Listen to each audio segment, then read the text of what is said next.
programa, viu?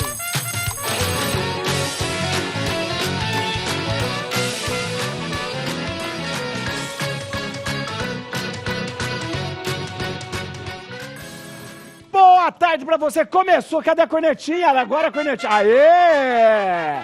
Agora sim começou. Aí, ó. O melhor programa. Parece Rintintim que a gente tá começando. Nossa, Rintintim, ninguém assistiu aqui. Ninguém assistiu. Oh, não conhecemos. Rintintim, ninguém assistia.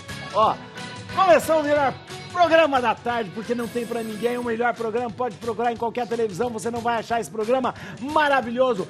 Bendita hora. Olha, e hoje a gente tá muito feliz. Eu fiz uma novena, fiz também campanha. Volta, Urian! E ele voltou. Olha, volta, Urian. Olha, Urian. Até parece que precisava. Rodolfo, não é verdade? A gente fez de tudo. E nós falamos aqui, ó. Gastamos a verba da emissora pra trazer ele.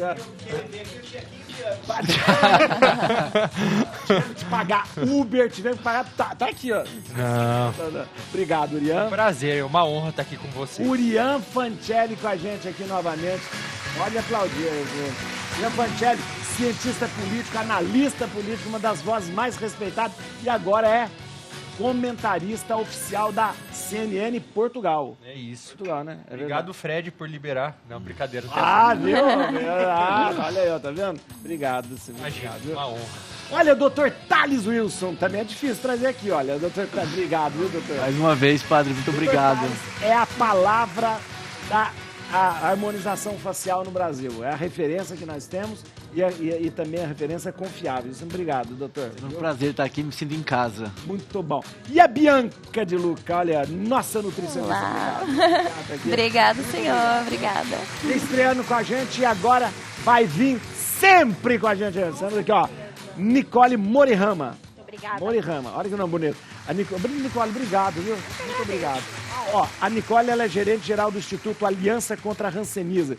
É muito importante a gente falar sobre isso, é muito importante a gente falar, trazer esse assunto. Muito importante porque tem coisas que a gente não comenta e, de repente, é importante que a gente tenha essa consciência. Você sabe, eu esqueci de falar, o programa, deixa eu te falar uma coisa, Nicole, tem 2 requisitos para participar do programa.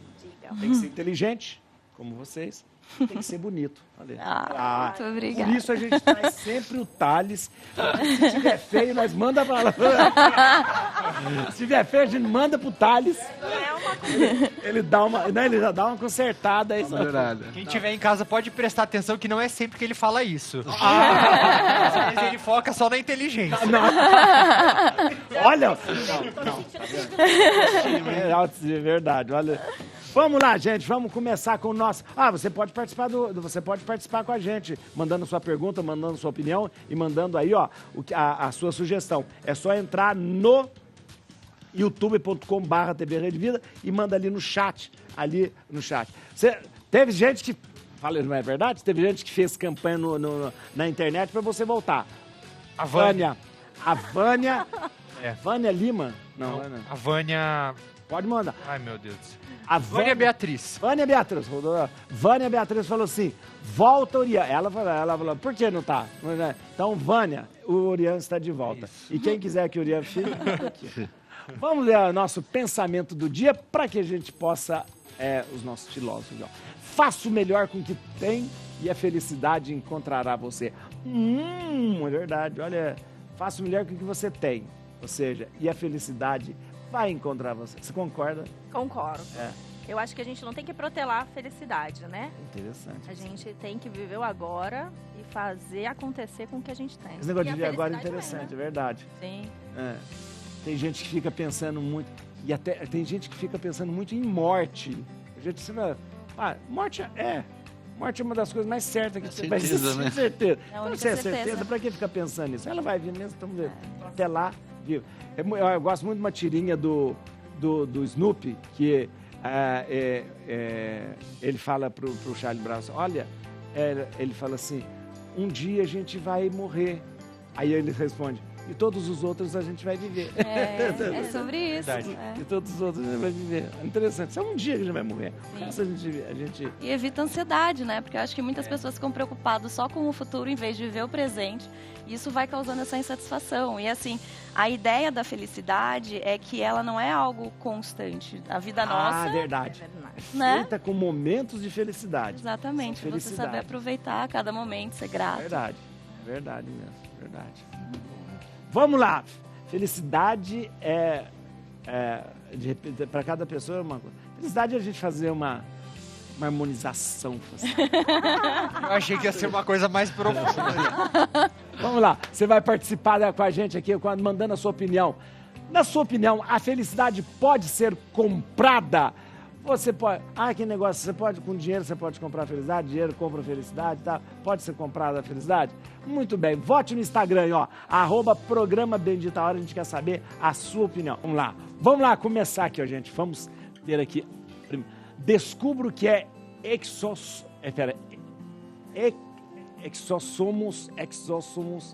a revolução para regenerar e rejuvenescer a pele. Isso que você está falando, né? Isso. Método inovador utiliza vesículos extracelulares nanômetros. Muito complicado. Vai explicar pra gente agora. Exossomos. Vamos lá. O que são os exossomos? A gente já conhece muito aí, né? A toxina botulínica, o ácido hialurônico, os fios, os bioestimuladores. E nos últimos 2 anos, e mais nesse ano aqui no Brasil, chegaram os exossomos. Isso é novo, então. É bem novo, é bem recente mesmo. A indústria trouxe e é o que está mais em alta no país. Hoje os pacientes vêm muito no consultório pedindo exossomos e PDRN. Até o Paulinho estava mostrando ali, falando do salmão, né? O PDRN a gente extrai do esperma do salmão o DNA e faz aplicação cosmética com microagulhamento. Está super em alta, muitos famosos aqui no Brasil estão fazendo. Do esperma do salmão? Uma galera aí, Jennifer Aniston, vários famosos fizeram vídeos na internet falando sobre isso e isso... PDRN, seria com o DNA do esperma do salmão.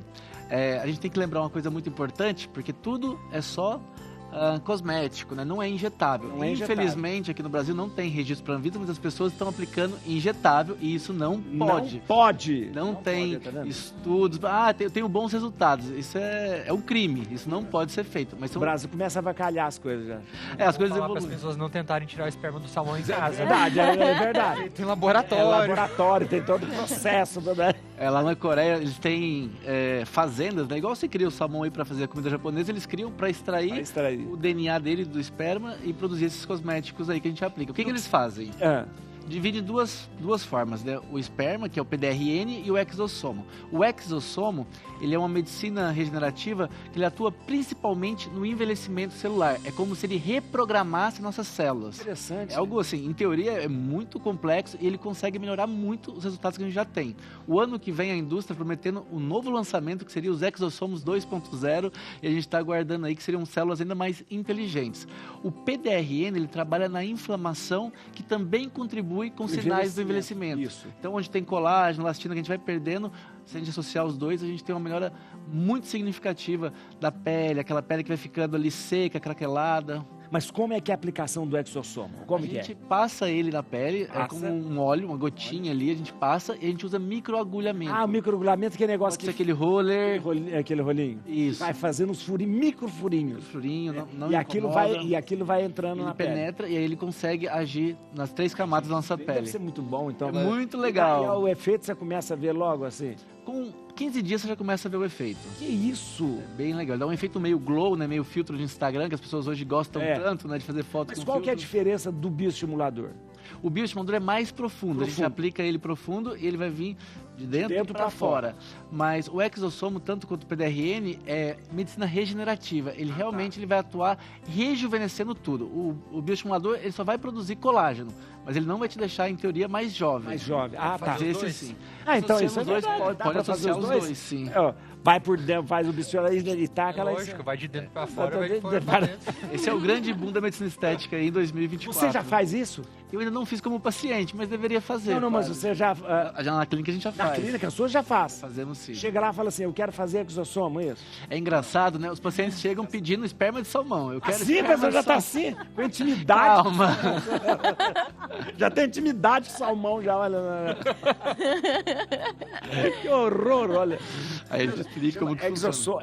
Mas o exossomo e o PDRN é mesmo... Não é o mesmo produto, a gente usa os dois juntos aí. Eu digo, é o mesmo princípio, é do salmão? salmão que vem, o PDRN e O PDRN ele pode ser vegetal ou animal. Ah, tá. Ele é feito mais no laboratório também.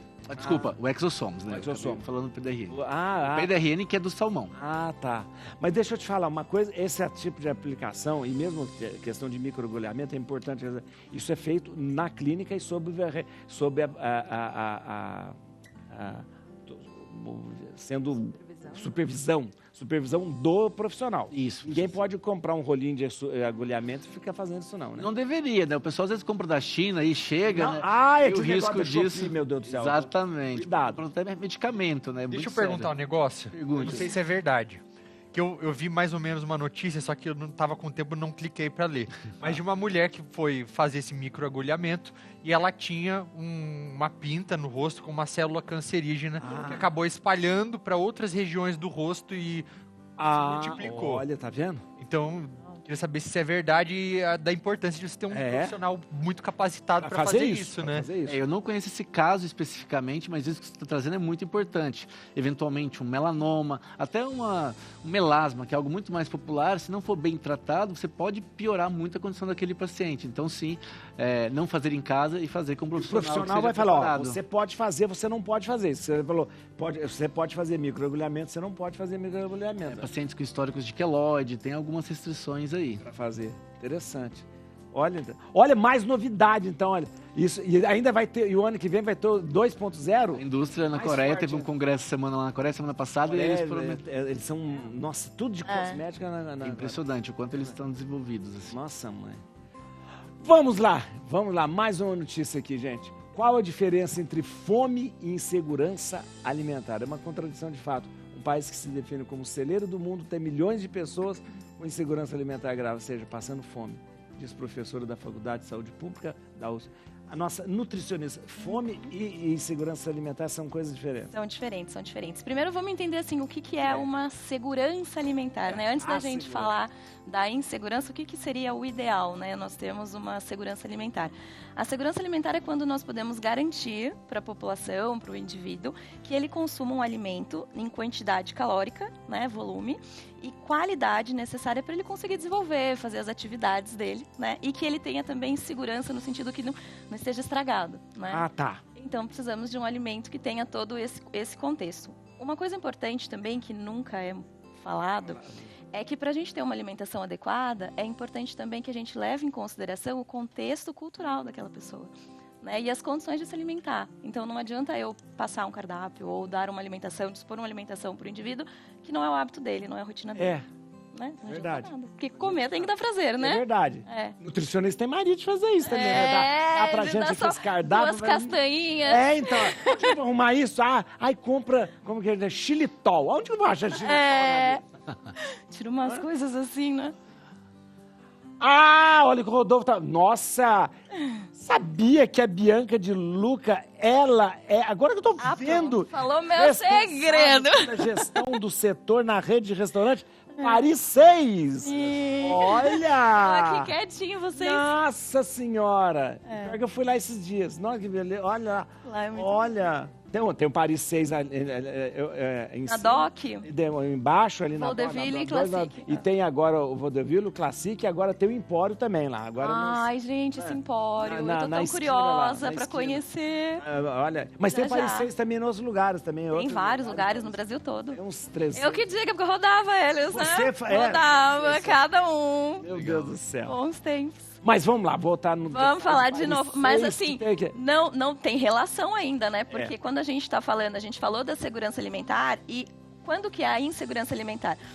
Quando a gente tem a falta da oferta desses alimentos, em quantidade, nutrientes. E o que acontece? Quais são as razões para a gente ter insegurança alimentar? Várias. Então, são questões políticas. A gente também tem a má administração dos nossos alimentos. Então, falando em restaurante, por exemplo, como nutricionista, muitas vezes eu tenho que prezar pela qualidade do produto que vocês consomem, né? Então, se passa por algum processo que não está conforme, seja em temperatura, seja em qualidade, origem do produto, a gente precisa descartar. Então, mas isso dá origem a desperdício. Desperdício. Por isso que é importante sempre ter um nutricionista, alguém que faça a gestão do restaurante, para você evitar desperdícios de alimentos que estariam bons para consumo e você está acabando jogando por um descuido, por uma falta de processo. Por não entender, às vezes vê uma coisa só, não, isso aqui não serve. Exato, às vezes tenha um bolor, algo que seja natural do alimento. Natural, queijo gorgonzola. Então. Né? Eu nunca acho que quem não conhece, é problema. Mas que depende do molho. Uma limpada assim. Não, pelo amor de Deus, não. Mas tudo isso tem muita ligação. Então é importante não só pensarmos em questões públicas, né? Mas também pensarmos como sociedade o que nós podemos fazer, cada um ali, para evitar a insegurança alimentar. E a insegurança alimentar, ela tem vários níveis, né? Então a gente tem o nível leve, que não me falta alimento, mas eu me preocupo se amanhã eu terei para dar para minha família, seja por uma questão climática, seja por, enfim, questões financeiras, né? Então, essa é a insegurança alimentar leve. Depois a gente tem a média, onde você já tem uma falta de tipo de nutrientes. Então, é o exemplo de muitos brasileiros que vão ao mercado e acabam optando pela salsicha em vez de comprar um frango, uma carne de qualidade. Porque o custo desses alimentos acabam sendo mais baixos. Eu prefiro o processado do que o outro alimento. Do que o de qualidade mesmo, natural, o alimento mais natural. E não só por questões de sabor e paladar acostumado, mas o preço. Isso influencia demais, porque a cadeia produtiva faz com que, com grande volume de produção, a gente consiga ter um valor mais baixo desses produtos de baixo valor nutricional. Então, aí já identificamos uma insegurança alimentar de grau médio. E a grave, quando ela é mais alta, é quando nós já estamos com a fome presente, que é a falta do alimento em termos de qualidade e quantidade. Você não sabe se vai ter, não sabe de onde tirar. Você já não tem. Não tem, já não Você tem. não tem, é a sua realidade de hoje. Então, a fome, por exemplo, é aquela dor física mesmo que nós temos, né, de falta de comida. E existe também a fome crônica, que não é algo agudo, passageiro, que você está tendo nesse momento. Ela vive constantemente com fome. Que isso é o mais terrível. Então, essa é basicamente a diferença. Mas é bom trazer isso e é interessante.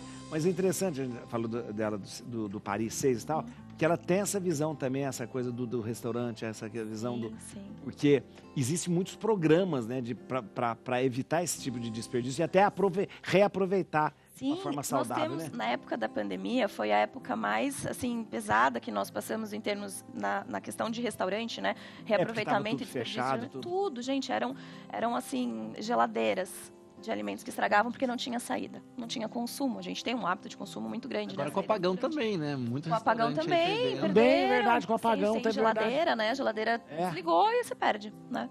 Então, é importante que, assim, na época, nós usávamos de meios que tinha um site, eu não vou me lembrar o nome, mas tinha um site onde eu conseguia cadastrar os alimentos que nós tínhamos em estoque. Eles pegavam. E você conseguia fazer uma doação. Então, se tinham pessoas interessadas, como se fosse um banco de alimentos. Mas era um site por região e você conseguia publicar ali e ter. Então, assim, a participação da sociedade, de todos nós, né? A comunidade é muito importante para evitar essas faltas. Veja que eu não estou exagerando. A Tânia Lígia escreveu agora assim: boa tarde, pai. Até que enfim o Urian voltou. Tá vendo? Tá vendo? Olha, o Brasil inteiro, Urian. Que pedido. Não tá fingindo, porque é antes das 4, tá? Já deu 4? Peraí. Porque você não toma depois... Nossa, eu tenho meia hora pra tomar café. Você não toma depois das 4? Olha, eu costumo tomar só de manhã, mas eu falo pros meus pacientes que têm um pouco de ansiedade, depois das 4 não pode tomar café. Aí se eles me veem tomando café, eu... Até 6 pode tomar. Depois até 6 pode tomar. Até 6. Casa de Ferreira, espeto de pau. À noite com os ouvidos. Depois sai feito doido. Vamos lá. Estado reforça a atenção para diagnóstico de hanseníase e luta contra o preconceito. Gente, eu acho muito bom. Eu estou muito feliz, Nicole, de você estar aqui para a gente falar sobre esse assunto, porque a hanseníase deixou de ser falada em determinado momento e a gente pensa que a doença não existe mais. Exato. E ela existe. Existe muito, padre. Então, eu quero agradecer essa oportunidade, né? E para a gente ter essa notícia é motivo de muita felicidade, porque nós, do Instituto Aliança contra a Hanseníase, nós lutamos contra essa doença, que é uma doença bíblica, né? Que existem relatos da doença antes de Cristo. Então, a gente está falando aí de uma doença milenar E que todo mundo acha que no Brasil ela está erradicada, que não existe mais. E é importante falar, porque o nome não se usa mais, o nome é estigmatizado, mas para as pessoas entenderem, eu vou dizer, é lepra. A lepra, as pessoas usaram durante muito tempo isso, de repente, para... Uma forma pejorativa. Né? Até aquela coisa do lazarento. Exato. Lazarento tá ligado com o leproso. Isso, com o São Lázaro, né? São Lázaro, então. Que era, nos relatos bíblicos, que foi curado por Jesus. Era coberto de feridas. Feridas e tudo mais. E aí utilizou-se por muito tempo dessa forma pejorativa. E no Brasil a gente tem uma lei que a gente não pode utilizar, então, esse termo lepra. Então a gente sempre, as pessoas acometidas pela hanseníase, hanseníase é o termo correto aqui no Brasil, e é uma doença que acomete cerca de 30 mil novos casos ao ano, contagiosa. É uma bactéria que é transmitida por vias aéreas. Bacilo de Hansen. É um bacilo de Hansen. Exatamente. E a gente está falando, então, dessa doença milenar que todo mundo acha que acabou. Não, mas isso existe ainda no Brasil, ninguém mais se fala. E é muito importante esse espaço para que a gente possa, então, dizer que sim, existe. É uma doença que está muito associada, então, a essas causas sociais, né? Como a doutora Bianca estava dizendo, a insegurança alimentar, né? Por essas questões de vulnerabilidade social, também são indícios que causam, que proliferam a bactéria e que fazem esses números serem tão alarmantes. A Aliança contra a Hanseníase é uma ONG? Isso. Organização não governamental. Exatamente. Nós somos uma organização, a única organização brasileira atuando no Brasil. A gente tem uma atuação... Existem outras, mas são internacionais, então nós somos as únicas. Nós estamos sediados no Paraná. Ah, tá. Mas a nossa atuação é no Brasil inteiro, a gente atende os pacientes, nosso trabalho é muito focado desde o diagnóstico, então essa notícia para a gente é muito importante, porque com o diagnóstico precoce a gente impede que o paciente ele tenha sequelas, que essa é uma doença que causa muitas sequelas. Tem cura, eu acho que é importante que as pessoas tem cura, porque hoje a gente tem antibiótico, existe tratamento. Exatamente. Tem cura. Isso é muito importante, é uma doença que tem cura. Que a partir do primeiro mês de tratamento, o paciente ele já deixa de ser um agente transmissor. Então, como é uma doença de transmissão via aérea, ela se prolifera e a gente consegue, então, parar essa transmissão. A transmissão no primeiro mês. O que ocorre? É uma bactéria diferente, né, obviamente, de um vírus, que você teve um contato com uma pessoa contaminada, daqui uma semana, como era no Covid, né? Você já tem os primeiros sintomas. Essa bactéria ela pode ficar inoculada dentro do seu organismo por 1, 2, 20 anos. Olha, e depois desenvolver. Incubada e depois você desenvolve. E como são casos muito relacionados, casos familiares, né? Das pessoas que convivem, né? Exatamente. Então, como que o paciente, que essa pessoa que foi acometida pela doença, ela vai procurar um tratamento? Quando ela já está com os primeiros sinais ou uma sequela. Porque os primeiros sintomas são ou manchas avermelhadas ou esbranquecidas, um formigamento, que pode causar uma certa confusão do diagnóstico. Porque são manchas como qualquer outra, né? Mas são acompanhadas também, geralmente essas manchas elas não têm sensibilidade. Não tem sensibilidade, ela não dói, né? Você aperta, você coloca uma agulha, uma coisa, ela não dói. Né? Exatamente.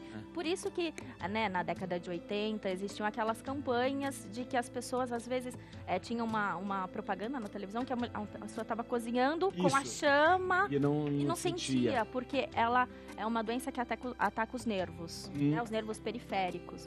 Então, ela perde a sensibilidade, ela vai perdendo a força e, então, ela se machuca, por isso que vai causando feridas e grandes e importantes sequelas. E a nossa atuação é justamente possibilitar esse diagnóstico precoce, porque quando a gente consegue diagnosticar isso em caso de crianças, adultos, a gente para essa evolução da doença. E a gente evita, então, essas sequelas tão graves, né? Que a gente tem esses pacientes acometidos que podem até perder os membros, né? A gente tem casos de amputação, as mãos ficam muito inflamadas. Verdade. Exatamente. Não existe vacina? Essa é a grande notícia do momento, né? Aqui, olha que viu? Já deu importante. Essa é que você começa a falar os sintomas e daqui a pouco. Exato. Não é pra falar, o Rodolfo falou que não é pra falar agora. Ah, tá bom. Então, já é spoiler. Agora, não é pra falar. Se eu falar da mancha, tudo eu vou sentir. Ele é. Ah, olha quem chegou ali, agora que eu vi. A capivara. Olha a capivara. Aqui. Só para terminar, só lembrando, a história da hanseníase no Brasil é muito triste, porque em todos os lugares, mas a gente tinha os famosos leprosários. Eram praticamente colônias onde as pessoas ficavam ali, né? Ficavam encerradas ali. Não havia antibiótico, não havia outro tratamento. Então, para minimizar a transmissão, as pessoas ficavam, às vezes famílias ficavam, ou às vezes separadas das famílias, que era mais triste. Exatamente. Né? Quando estourou, né, a gente está falando aí no início do século XX, as pessoas elas eram compulsoriamente arrancadas das suas famílias. Era sim. E eram levadas para esses leprosários, essas colônias, e lá não podiam mais sair. E elas morriam, às vezes, lá sem contato com a família. Sabia que existia uma coisa, existia até o transporte feito por trem, às vezes, era terrível, porque as pessoas, para levar até as colônias, os trens passavam, e onde se avisava, vai passar o trem, né? As pessoas saíam, não deixavam, nas estações os trens não paravam, de medo, né? De medo. Existiam, por exemplo, lá no Paraná, um trem, existia um vagão só para os hansenianos.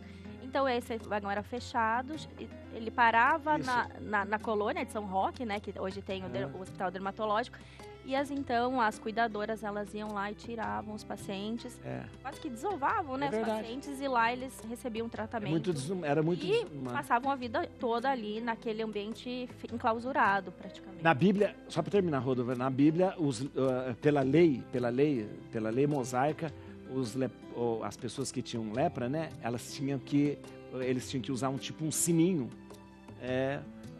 como os animais usavam, para que quando eles estivessem se aproximando, as pessoas se afastassem, né? Exatamente. Vamos lá, gente. Mais uma notícia aqui. Orião hoje vai... vocês estão achando que eu estou exagerando? Não estou exagerando. A Eunice Paiva falou assim: boa tarde a todos. Que maravilha! Orião de volta. Gratidão redivida por esse programa tão importante de grande aprendizado. Viu? Foi a lá outra falando que foi ela. Não há fim para o conflito no Oriente Médio sem solução para Gaza, diz representante do Hamas. Eu quero fazer um monte de pergunta aí. Eu quero que você nos ajude a pensar. Eu li uma notícia agora que foi morto o chefe que programou o 7 de outubro lá. Isso. Hamas. O Yahya Sinwar, que era... Lá, ele era antes o representante do Hamas em Gaza, e aí as outras lideranças foram mortas, e aí hoje, finalmente, Israel confirmou que ele foi morto também. Ele era a atual liderança que sobrou viva até então. E essa afirmação, não há fim para esse conflito ali no Oriente, sem solução para Gaza, porque parece que a gente está vendo as coisas aumentarem. De Gaza passou para o Líbano, do Líbano está passando por Irã. Não é só uma solução para Gaza, eu adicionaria que é uma solução para os palestinos também.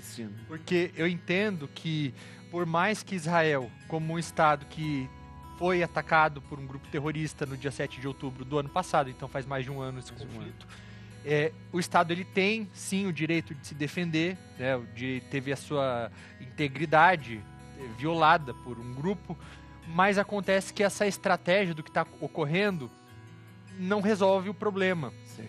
Porque, olha só, foram 42 mil mortos até agora em Gaza, sendo que, de acordo com os dados do próprio do IDF de Israel, tem 30 membros, o Hamas. Então, mais civis do que de membros do Hamas. 1.200.000 deslocados só no Líbano, que é um país que tem um total de 5,5 milhões de pessoas. É um país que já estava em uma crise gigantesca. Isso. Então, o que parece, né, a análise que eu consigo fazer disso é que parece que Israel está no longo prazo plantando sementes de radicalização. Então, muitas pessoas, que eu sempre falo isso, estão despertando hoje para a vida política, tanto no Líbano quanto nos outros países ali da região. Eles próprios nunca tinham sido deslocados. Eles apenas ouviram histórias dos seus pais, dos seus avós, mas agora, pela primeira vez, sim. Então, estão sentindo na pele. Então, eu enxergo que você neutralizar essas lideranças, ou até mesmo acabar com o poder militar desses grupos e grupos terroristas. Os grupos terroristas, como é o caso do Hezbollah, lá no Líbano, Israel afirma que já conseguiu neutralizar metade da capacidade militar do Hezbollah. Mas isso não resolve o problema, porque a gente já viu também ao longo da história situações nas quais outras lideranças de outros grupos foram mortas, o caso da Al-Qaeda em 2006. O que aconteceu logo depois? Surgiu o Estado Islâmico. Então, não resolve o problema, você radicaliza e não aborda a questão principal, que é o que leva à existência de grupos hostis à existência de Israel, que é não haver um Estado da Palestina. Então, não estou em nenhum momento justificando as ações terroristas desses grupos, né? Mas o problema é que tudo isso não pode ser usado como cortina de fumaça para não permitir que, de repente, o Estado palestino seja... Ou para o Estado de Israel colocar como se estivesse, de fato, fazendo alguma coisa para garantir a segurança de longo prazo da população, sendo que não está. Está havendo vingança. A impressão que dá é essa. Mas eu preciso fazer uma pergunta para o Ian, porque aliás, desde quando aconteceu, eu tinha que ter feito essa pergunta para você até... como é que a gente vê uma coisa dessa? Líbano é um Estado soberano. E você tem um Israel que ataca dentro do Líbano. Como é que vê isso? Como que é possível? E, de repente, você teve o seu país atacado, você teve a sua soberania aviltada. É uma linha vermelha, né, que é o termo que é usado para essas análises, que está sendo muito violada na região, em diversos lugares. Então, o próprio Irã, que fez uma ofensiva contra Israel faz algumas semanas, ele se acha no direito de fazer isso porque ele sente também que teve a sua integridade violada quando o último líder do Hamas foi morto na capital iraniana. Lá no Irã, Então, assim, normalmente, para algum tipo de operação militar, é preciso que haja a autorização do Conselho de Segurança da ONU. E assim, a ONU está sem credibilidade para nada ultimamente, até mesmo porque você vê países que fazem parte do Conselho Permanente do Rússia invadiu a Ucrânia, Estados Unidos... Tem moral para falar. Não tem moral, Estados Unidos que também faz operação no Iraque sem autorização, então esses países eles não têm moral. Mas acontece que essa operação de Israel no Líbano é contra um grupo, é contra o Hezbollah. O Hezbollah ele é um grupo terrorista, mas que está envolvido na política também. Tanto é que, por exemplo, a União Europeia, ela considera o braço armado do Hezbollah terrorista, mas o braço político não. Porque o Hezbollah tem deputados, tem deputados.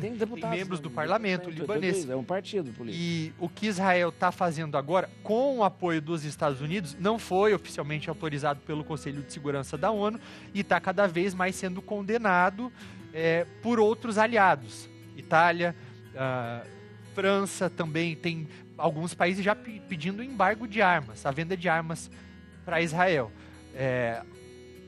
Existe uma operação de manutenção da paz da ONU que está lá há bastante tempo, a UNIFIL, há pelo menos 4 décadas, que teve também alguns soldados atingidos. É uma missão que conta com membros de pelo menos 40, 50 países.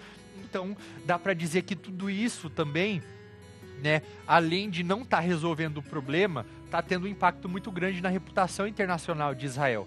Era um país que foi, de maneira muito generalista, foi de vítima para agora ele está passando a ser visto como agressor por países que até então eram aliados. Mas a visão mundial é essa? Tá vendo Israel já como esse agressor? Não dá para falar como um todo que não. Existe uma divisão bem clara entre países do norte, países ocidentais e países do sul, mas existe cada vez mais uma condenação em relação àquilo que é considerado desproporcionalidade ou crime de guerra.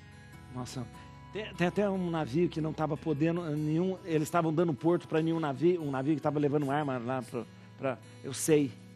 O intervalo agora, então, é o seguinte, quando a gente vai para o intervalo, a gente geralmente escolhe uma música para terminar o programa. Eu ia falar pro Urian, mas Urian tá tendo muitos elogios aqui, ó, tá todo mundo aqui, ó, todo mundo aqui, ó. Você escolhe uma música pra gente terminar o programa. Não, vou passar. Não sei, não nenhuma vou música, saber. música da sua vida, que música mais gosta? Outro sentido, né? Não, vou passar, que agora eu não vou lembrar de cabeça. Vai lá. Ariel, acho que é justo ele escolher a música final, né? Mas é que você nunca tinha vindo, né? Mas eu não vou lembrar de uma música agora. Eu lembro, fala, Urian. Ai, meu Deus. Olha lá. Já vou vir brifada pra próxima. Não, Adriano, vai lá. Difícil, né? Assim, de bate-pronto. É assim mesmo, pode ser difícil. Eu não lembro. Sabor de mel do Padre Juarez. Sabor de mel! Agora sim. Combinado. Eu cantando sabor de mel. É isso mesmo. Vamos lá. Rapidinho a gente volta, viu, gente? Estamos aqui, olha aqui, ó, que beleza. Deixa eu falar uma coisa. O pessoal tá participando com a gente aqui. Tem uma participação muito interessante.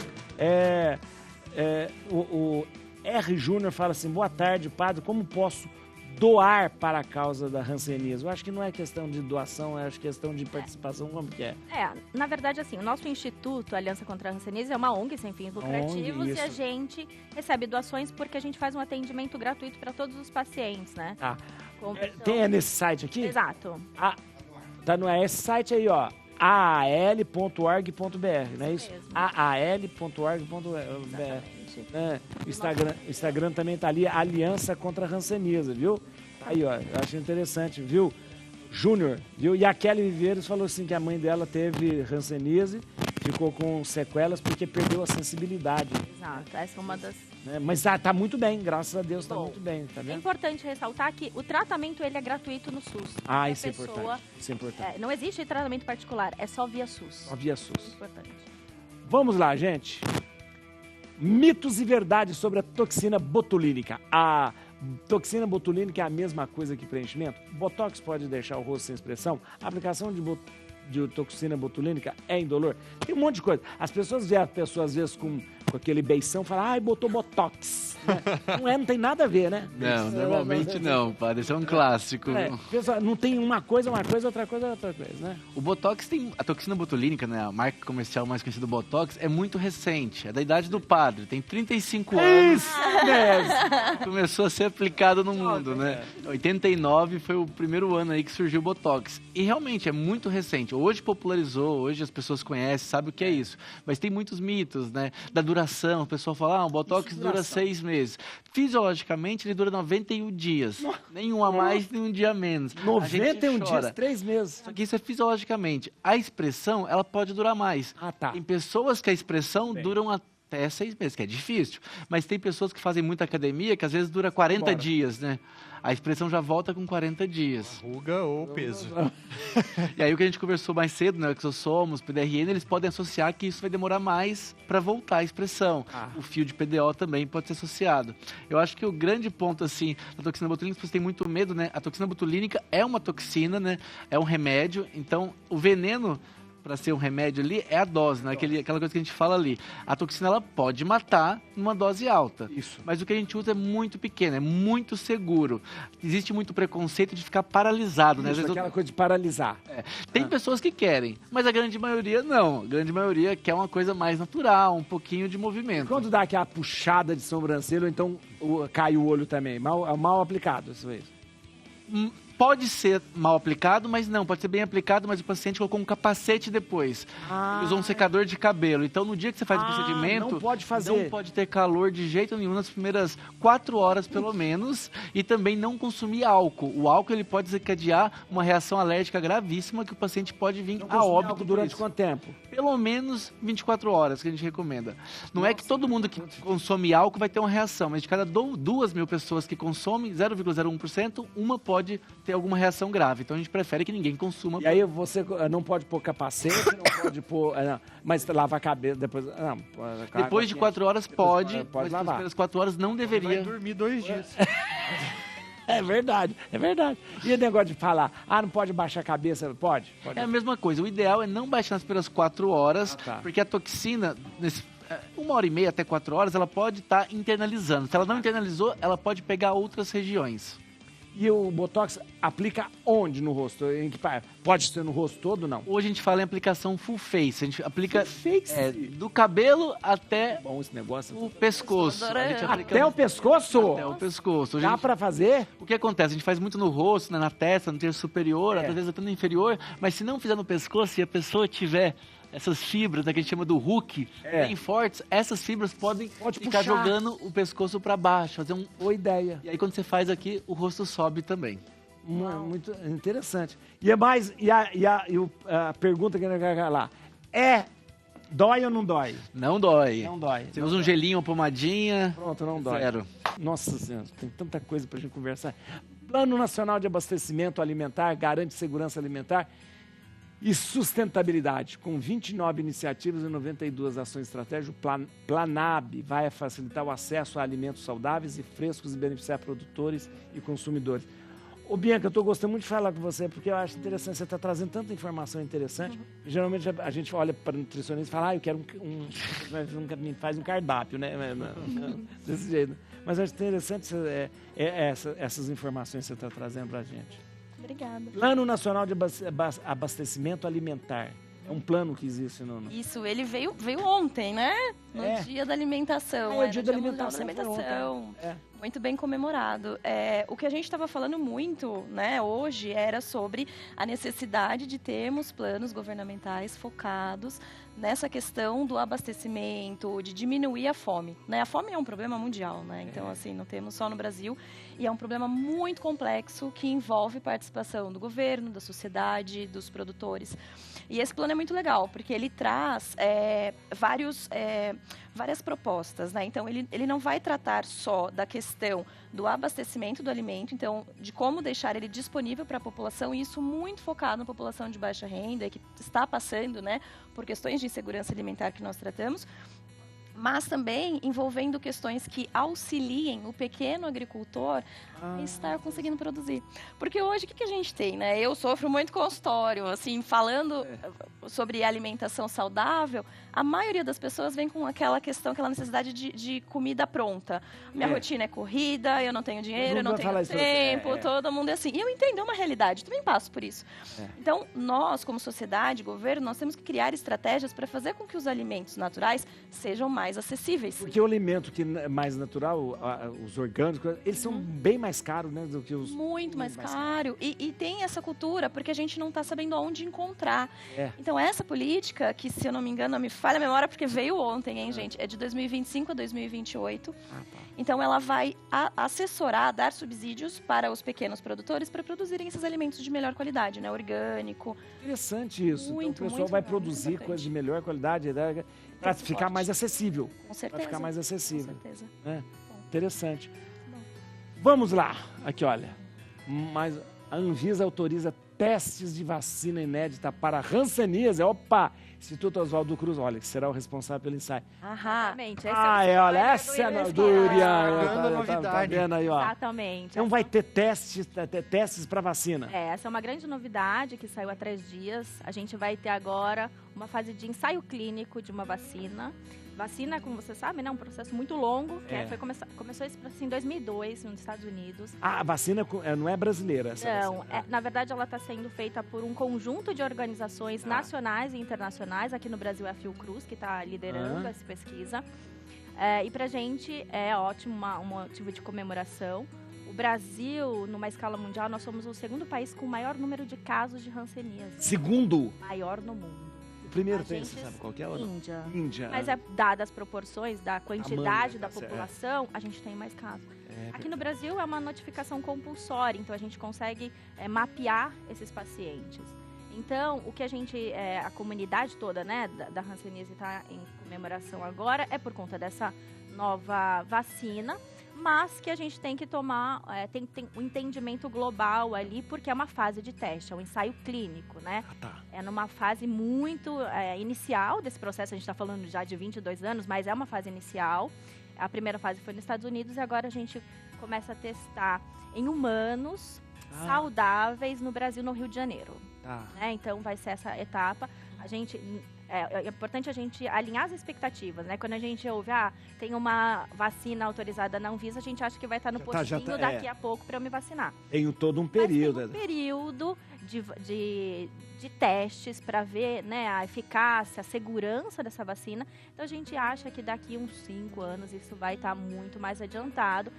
Esse é um período que tem ainda 1 ano de teste nesses adultos saudáveis, mas a gente está muito confiante e sabendo que o Brasil tem um corpo clínico e cientistas muito engajados nessa causa. Eu acho só que demorou demais na humanidade. Muito. Porque você disse, começou falando que é uma das doenças mais antigas relatadas. E um tratamento que não tem 100 anos, então, né? Imagina. Justamente. E de repente, tantas e tantas azemas. Mas é aquela história. Vacina, é uma doença de país pobre. Então, o pessoal tá muito ligado à vulnerabilidade. Então, não é prioridade. Não é prioridade. Oi? Igual a dengue. A dengue começou a ter agora a vacina que eles se interessaram, porque a dengue começou a ir para o hemisfério norte. Porque por causa da mudança climática, a dengue começou a aparecer lá. Né? A OMS, ela caracteriza a hanseníase como uma doença negligenciada. Olha, tá então, a gente tem que ter muito esforço para trazer isso. Então, esses espaços são super importantes para a gente levar conhecimento, para que as pessoas, elas minimamente saibam que a hanseníase existe e como é que ela pode se precaver ou suspeitar que ela pode estar infectada. Muito bom. Vamos ver aqui, ó. Ucrânia pede ao Brasil que prenda Putin se ele comparecer à cúpula do G20. Vamos saber se vai acontecer. Tribunal Penal Internacional em Haia emitiu mandado de prisão contra Putin em março de 2020, cerca de um ano após a invasão da Ucrânia pela Rússia. Kremlin rejeitou o mandato após negar as alegações de crime. A Tânia Lígia participou com a gente aqui e falou assim: Pato, o senhor viu a entrevista que o Luciano Huck fez com o presidente Zelensky? Está no Globoplay. Chama Não Está Tudo Bem. Eu não vi, você assistiu? Urian, como é essa história? Existe um pedido de prisão para o Putin? Existe. No Tribunal de Haia. Primeiro existe, né? É importante a gente diferenciar o Tribunal Penal Internacional, que ele julga pessoas, indivíduos, então acusados de crime de guerra, crimes contra a humanidade, e existe a Corte Internacional de Justiça, que julga disputas entre dois países, dois governos diferentes. Esse é o Tribunal de Haia, Tribunal Penal. Os dois estão lá. Estão. Os dois estão lá, mas esse é o... Do indivíduos. Indivíduos, que... Né, os dois estão em Haia? Sim. Eu não sabia, interessante. E aí, existe esse mandado de prisão contra o Putin, já desde o ano passado. Qual que é a acusação? Deportação ilegal de crianças ucranianas. Então, o governo russo alega que são crianças que ficaram órfãs na Ucrânia e que foram levadas para a Rússia.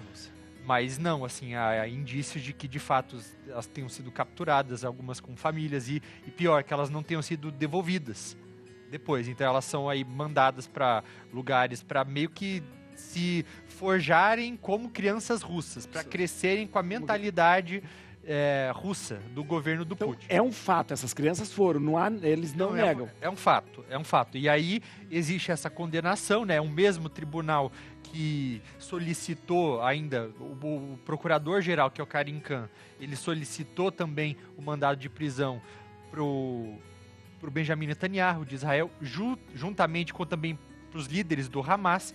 Então, não dá para falar que é um tribunal parcial, tá? Ele, de fato, ele tem uma postura bastante equilibrada internacionalmente. E o Brasil, ele já desde 2006, membro do TPI, membro do Estatuto de Roma. Então, ele, teoricamente, teria que cumprir com as exigências. Mas, na prática, você acha que isso pode acontecer? Vamos supor, se o Putin descer no aeroporto aqui e ele vai ser preso? Não vai. O Putin, ele já foi para outros países também membros do TPI, como é o caso da Mongólia recentemente, só que não dá para a gente comparar a Mongólia com o Brasil. O Brasil tem instituições sólidas. O presidente Lula fez uma declaração preocupante no ano passado, dando uma entrevista para um canal indiano dizendo o seguinte, que o Putin poderia vir tranquilamente, que não ia acontecer nada com ele, que o Brasil não iria desrespeitar outros países. E ele foi muito criticado por conta disso. O próprio Flávio Dino, ministro do STF, indicado pelo Lula, também chegou a falar, então a gente podia talvez repensar se a gente vai continuar fazendo parte do TPI. Só que a maneira como o Brasil entrou no TPI foi por meio de um mecanismo lá que tornou isso uma cláusula pétrea da Constituição. Sei. Então não pode ser mudado, o Brasil não pode sair. Ou o Brasil cria uma Constituição nova, ou é obrigado... Ou ele aplica o que é o tribunal. E aí, o presidente Lula, depois de receber críticas, mudou o discurso, dizendo, cabe agora a justiça brasileira decidir o que ela vai fazer. Mas fato é que, agora, vindo para a notícia, né, dei o contexto inteiro, o Zelensky, ele diz, o governo ucraniano, ele diz que recebeu informações da inteligência que o Putin estava considerando vir para o Brasil para a reunião do G20, que acontece em novembro, e pediu para o Brasil, falou, vocês são parte do TPI, então se ele pisar aí, vocês têm que cumprir. Fato é que isso causaria um constrangimento diplomático muito grande. E o medo que eu tenho desse homem é louco. Se o Brasil prende, se o Brasil prende, ele vai querer de fato comprar essa briga com a segunda maior potência militar do mundo? Não tô falando isso para as pessoas ficarem apavoradas, nada disso. Eu já tô apavorado. Mas o que eu acho que vai acontecer? Acho que o Putin vai fazer algo que ele já tem feito em outros lugares. Ou participa remotamente, como foi o caso da reunião dos BRICS ano passado na África do Sul, ou ele manda o seu ministro de Relações Exteriores no lugar. Então, para a Mongólia, por que ele foi? Porque ele sabia que lá não ia acontecer nada. Aqui... Pode acontecer. Aqui a posição do governo é delicada. É verdade. Ele governa ainda em um país muito polarizado, muito dividido. Então, existiria uma pressão interna para o Putin ser preso. E o presidente Lula, para evitar algo mais constrangedor, provavelmente vai colocar ali, né, para que haja uma conversa de bastidores, de diplomacia para diplomacia, para falar melhor não vir. Não vem. Fala, não vem. Mas o convite oficial foi mandado. Acabou o programa, olha aí que coisa. Olha, vamos ver a nossa enquete de hoje, na sua opinião. A felicidade pode ser comprada? Vamos ver. Pode sim, gente. Pode. 81%, 81,4% falou que pode comprar. Nossa Senhora. Quanto foi? 18,6% falou não pode ser comprada. Olha, 81% falou que pode. Olha que coisa, gente. Então me diga. Forma de sorvete. Muito bem. Atenção, a música preferida do Urian. Pode soltar com essa voz maravilhosa. O melhor cantor do Brasil. O melhor cantor. Olha aí, gente. Olha que voz maviosa que canta essa música. Obrigado, Urian Fanti, obrigado. A gente tá muito obrigado feliz mesmo. Urian Fanti, obrigado mesmo. E olha, vocês olha, na vida de quem é fiel. Isso aí, ó. Urian Fantielli é cientista político e mestre em relações internacionais. Você encontra ele na todos os canais, na Globo, nos jornais, CNN. Mas ele é da CNN de Portugal. Eles não abrem mão da CNN de Portugal. É português lá. Português. Ó, siga o Urian no Instagram dele, @UrianFantielli, que lá ele fala de tudo. Você fala de tudo também, tudo também, né? Sou bastante xingado. É muito. @UrianFantielli, viu? Vamos lá. Dr. Thales, muito obrigado. Obrigado mesmo, viu? Obrigado mesmo. E olha, todas essas coisas boas tem lá no Thales. Pode ir, Exossomo, PDRN, tudo essas coisas, tem tudo lá. @Dr. Thales Wilson. Pode ir lá no @Dr. Thales Wilson. Thales com TH, Wilson com W. Nicole, muito obrigado, Nicole, de estar aqui com a gente. Nicole Morirama. Atenção, vou dar o site da Aliança contra Hansenismo. aal.org.br. aal.org.br. Vocês contem conosco, né? Olha que beleza. E no Instagram, @Aliança contra Hansenismo. E o telefone é lá do Paraná, 41... Não é para dar, quase que eu devo. Era o telefone dela. Então, ó, e a Bianca, obrigado, Bianca, muito obrigado. Bianca, foi uma delícia estar muito com bom, vocês. obrigado. Obrigada. A Bianca, você vai, o site da Bianca é biancadeluca.com.br. E o Instagram da Bianca é NutriBiancaDeluca. @NutriBiancaDeluca. Muito obrigado. A Capivara, olha aqui, a ONG que protege as capivaras aí, Projeto Projeto Capa. Olha aí, obrigado, viu? Obrigado. Deus abençoe você, amanhã encontro você meio-dia. E amanhã é aniversário do Rodolfo! Aê! Olha que beleza. Nosso melhor diretor, mega diretor. Amanhã é aniversário dele. Não adianta só palminha, não, pra dar presente também, viu? Aumenta o som.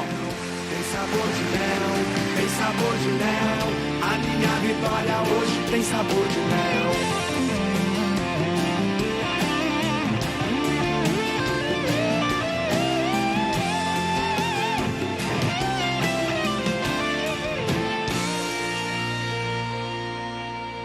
Você é um escolhido e a tua história